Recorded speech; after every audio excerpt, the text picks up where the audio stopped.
परस्तगवान ऐं मुंहिंजे गैरतमंद भाउ अकरम भाजकानी साहब जिन खे पाण अचनि ऐं पंहिंजे ख़्यालनि जो इज़हार कनि।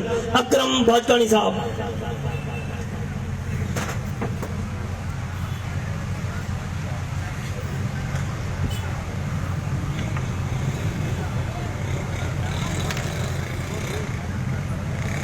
चुली छड मछपरे चुली छड मछपरे डुली छड मडे वासी वड़ोतन जा वड़की अची वे सजन ऐं साणी कहणासी विसरे ऐफ तनी के हो वतन जन विसारियो। शहीद कामदीन सरकी के 40 जी सदारत कंदड़ Sindh united party general secretary Jakhori किरदार भाऊ रोशन बुरडो साहब, मोहतरम साईं रियाज़ चांडियो साहब, रोशन कलड़ो साहब, असांजे शागिर्द जदोजहद जो साथी इरफान चांडियो साहब, सरदार जुल्फकार खान सरकी साहब, मुझे चाचो जमाल जोश साहब ऐं साईं अर्ज़ बंगलानी साहब, फिल्म जा साफ़ी बिरादरी, जमियत उलमा इस्लाम जा आलिम सगोरा, शहीद भुट्टो, सिंध तरक़ी पसंद पार्टी, सब सिंध दोस्त दुनियूं ऐं पिंडाल में वेठल सिंध धरती जा गैरतमंद फर्ज़ंदो जीए सिंध। दोस्तों साथियों, शहीद कामदीन सरकी सां जेका ज़ुल्म थी आहे उहा त कंहिंखां लिकियल कोन्हे, जंहिंजे लाइ 40 ॾींहंनि खां मुसलसिल सियासी स्ट्रगल जदोजहद जेका पुरमन जदोजहद हले पई उहो सॼे माण्हुनि खां कंहिंखां बि पुॼी कोन्हे। ज़ुल्म ज़ालिम केॾो बि ताक़तवर हुजे ज़रूर उनजो पुॼाणी थियणो आहे। मिसाल तौर को चोर को दाड़ेल कंहिंजे घर में असले सां लेस थी जेकॾहिं गिरे थो, चोरी जे इरादे सां, क़त्ल जे इरादे सां, फुर जे इरादे सां, उन घर में जेकॾहिं 80 साल जो हिकिड़ो पोड़ो बि खंघि करणु शुरू कंदो आहे त उहो हथियार सां लेस माण्हू उन्हीं जा पैर लड़जण शुरू थी वेंदा आहिनि। छाजे करे त हक़ हक़ हूंदो आहे, नाहक नाहक हूंदो आहे। असीं हक़ ऐं सच वारा हुसैनियत वारा आहियूं। ज़ाहिरी तौर ते त यज़ीद वटि लश्कर वॾो हो, हुसैन अल इस्लाम वटि माण्हू थोरा, उन्हनि जे जिस्मनि ते घोड़ा डोड़ायूं, पर तव्हां तारीख़ ते नज़र ॾिसो त हुसैन अल इस्लाम दुनिया में अॼु बि ज़िंदा आहे, अॼु बि हुसैन जा नारा हलनि था, यज़ीद ते सॼो दुनिया लानत थो चए। ही ताक़त ऐं मज़लूम जी ॻाल्हि आहे। तंहिंजे करे ताक़त जे साम्हूं असांखे झुकणो न आहे। असां नथा चऊं तव्हां क़तल कयो, असीं सियासी माण्हू आहियूं, असां नथा चाहियूं त को ॿियो सिंधी वरी क़तल थिए। असीं चाहियूं था जंहिं घर सां, जंहिं फ़र्द सां ज़ुल्म थियो आहे ऐं उन सां इंसाफ़ थियणु खपे।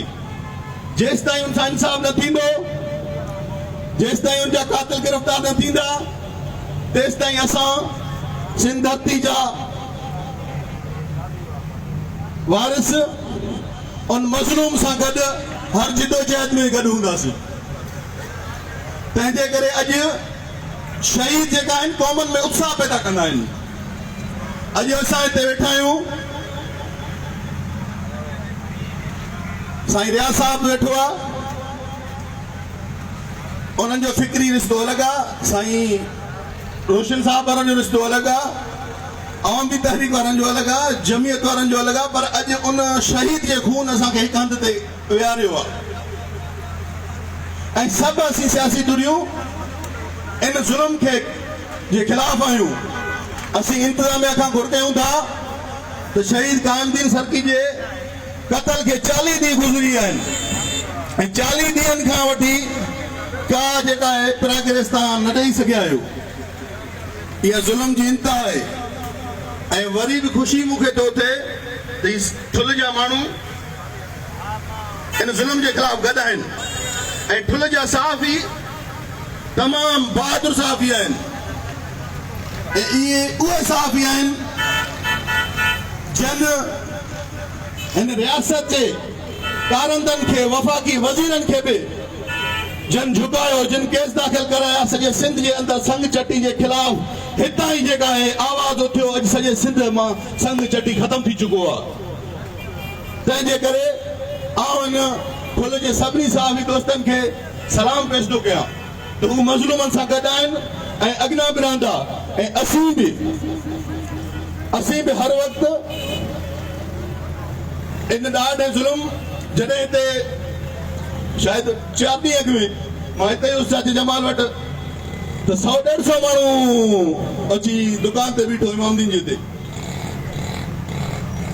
छॾाए ॾियो ऐं असां त जो दिलि ईअं सिर्फ़ु रब्त जा ॻोढ़ा ॻाड़े पियो। जंहिं घर जो माण्हू क़तल थियल आहे, शहीद थियल आहे ऐं उन सां इंसाफ़ कोन थो थिए, अञा 100-150 माण्हुनि जे दर ते बीड़ी उनखे प्रेशराइज़ थो करे त असांजा माण्हू आज़ादु करनि ऐं धमकियूं था ॾियनि। ऐं ॿुधो आहे त चाचे खे बि धमकियूं ॾिनियूं उन्हनि। तंहिंजे करे असीं उन्हनि खे चऊं था तव्हां हथियार जे ज़ोर ते भली केॾा बि ताक़तवर हुजो या रियासती मिशनरी या ब्यूरोक्रेसी तव्हां ते कख ऐं पन थो रखे या तव्हां ताईं नथो पहुचे, हुन जो सबबु अलाए कहिड़ा आहिनि, अलाए पैसो आहे, अलाए ड्रिजनि था, पर असां हिननि खे ज़रूरु मजबूर कंदासीं। पुरमन जिदोजहद नतीजा ॾींदो आहे। असां सिंधी माण्हुनि जे गॾु थियण ते यकीन रखूं था। जॾहिं असां 5000 जे तादाद में गॾु थी ताक़तवर एहतियाज कंदासीं त इहे हथियार बंद, इहे दहशतगर्द, इहे भताखोर क्रिमिनल माण्हू असांजे शरीफ़ पुरमन माण्हुनि खां वधीक ताक़तवर न आहिनि। तव्हांखे मां मिसाल ॾेई वियुमि त चोर चोर हूंदो आहे, चोर चोर हूंदो आहे, केॾो बि लेस हुजे पर भाॻियो हुन खां वधीक ताक़तवर आहे, छो जो हू उन घर जो धण जो वारिस आहे। असीं सिंध ऐं धण पंहिंजे क़ौम जा वारिस आहियूं। जॾहिं बि हिननि ते ॾुखियो वक़्तु ईंदो असां हिननि सां गॾिजी बीहंदासीं ऐं हिन टाइम में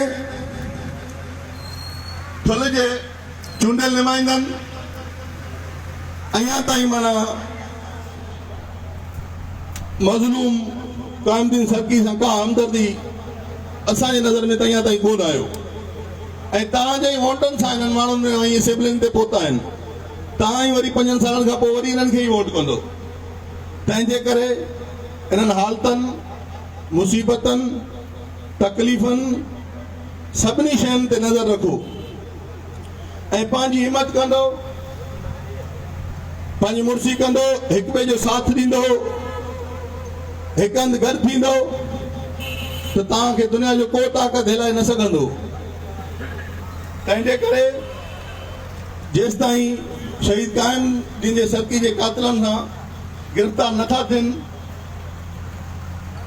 उन्हनि सां शहीद जे खून सां इंसाफ़ नथो थिए त असीं सभु हिन धरती जा वारिस, धरती जा आशिक सभु तव्हांजे हर जिदोजहद में हर हंधि हर वक़्तु तव्हां सां गॾु हूंदासीं। महिरबानी। जी सिंध।